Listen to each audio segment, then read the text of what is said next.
And now we're going to continue the talks. So, this is Liselore.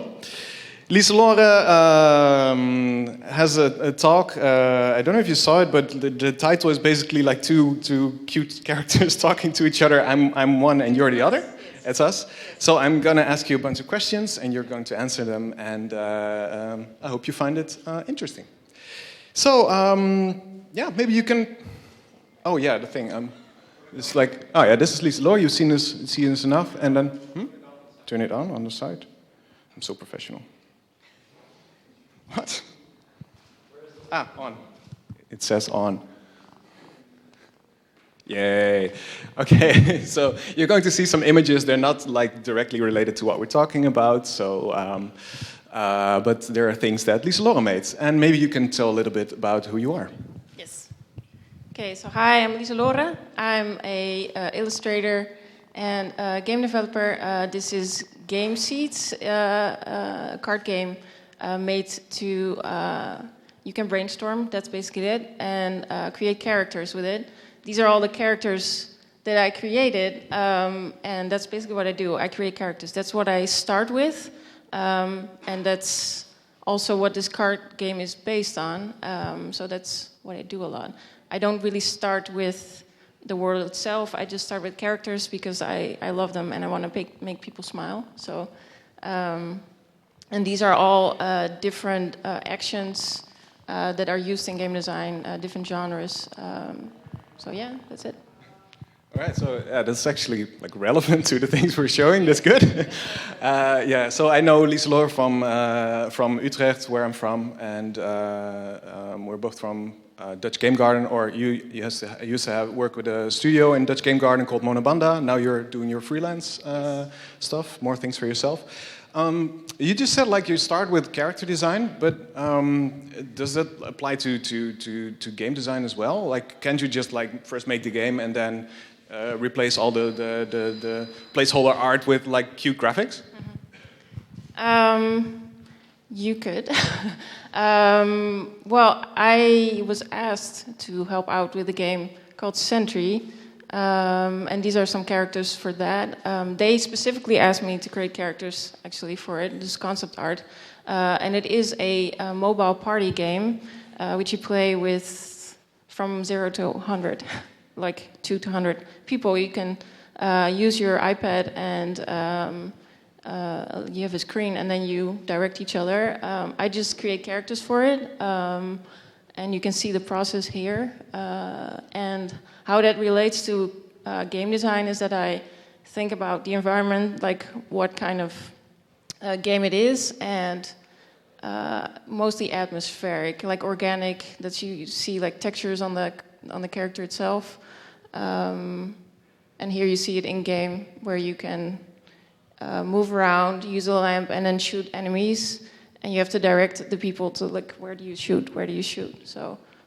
But does it help in the game design process if you like what are you looking for? Like, if you design a character, are you like going from a specific premise? Do you want to like control the game design with it, or are you more like taking what's already there and adapting your characters to it? Well, the idea for this was already there, but they specifically asked me. It was first made like with zombies, and I think that's pretty generic maybe. So I thought, okay, it could be a different world, could be differently designed. So that's why I came up with more like a forest world with creatures you had to protect. So those are the two like sort of antler creatures around you. So based on that, they changed the gameplay as well. So it's sort of like a world designer, level designer, you could say, as well. So. Yeah. And like, you're also showing a game today called Sim Antics, which is also like, again, really, really cute. Oh yeah, you made it with Tom, right? Tom Francis. Yeah. So, are all your characters cute? Yes. Is that a thing you? Well, like I think I want people to smile when they play with it, so and make them sort of happy. And I think simple design. Well, I mostly abstract my characters, so I take a lot of stuff away from them. Yeah, this is my research. It was for the Super Game Jam. It's a documentary series that's on Steam, and I worked together with Tom Francis, and our theme was simulation, so it was a 48-hour game jam. And we came up with like sort of a creature that we wanted to make a game around. That was the anteater. And I thought anteaters, I don't know, they're kind of creepy looking, but they're actually not. You have different kinds. This is a kind that is really nice and cute looking. So I was really happy because then I could create something that, something like this. So I start drawing first, and then go on in Illustrator. I work in Illustrator only, vector, and then make the whole sequence to get it in the game. And if you're like designing a multiplayer game like this, do other elements come into play because you're designing multiple like playable characters, basically? Do you think about that differently? This actually started out as single player, which was fun because now it's with two, but Tom Francis was making it and we were playing it, and then we were like, it's not really fun yet. You could stick out your tongue and then get all the ends. But when we added a second one, it became way more fun, and we were playing together, and then we were like, oh, this is funny, and the tongue is like really long. Sorry, that's a creepy end. You could play sort of against each other and became competitive, and it was way more fun. That's also an end, by the way. This is my version of an end. That's accurate. Yeah, it's accurate because I think, they look a bit more cute like that.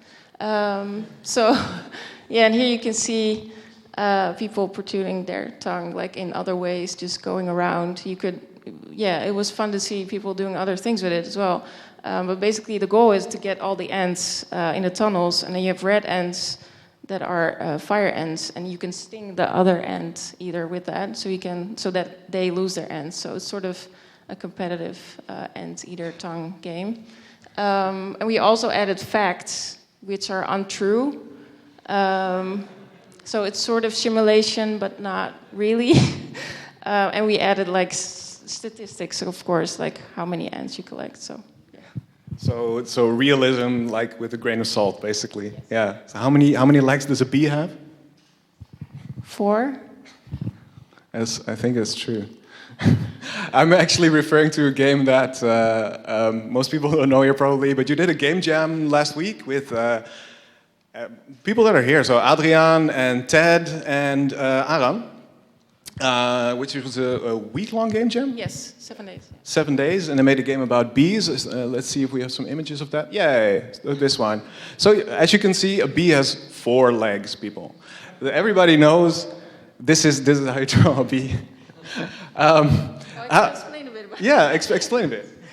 I simplify design. I think that it's, I don't know, I think about a bee as a reference mostly, or characters or animals, and then I take things away. So I think it just made more fun to not like use the specific, like what does a bee look like, but just take it away and think how I want to be.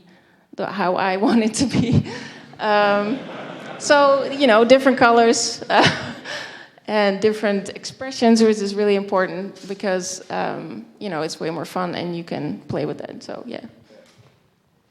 All right. So could you imagine yourself like making characters for a horror game once? Yes. It's going to be different, but yes.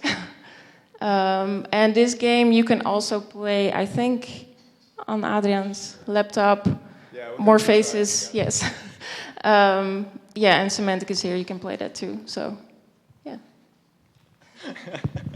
Okay.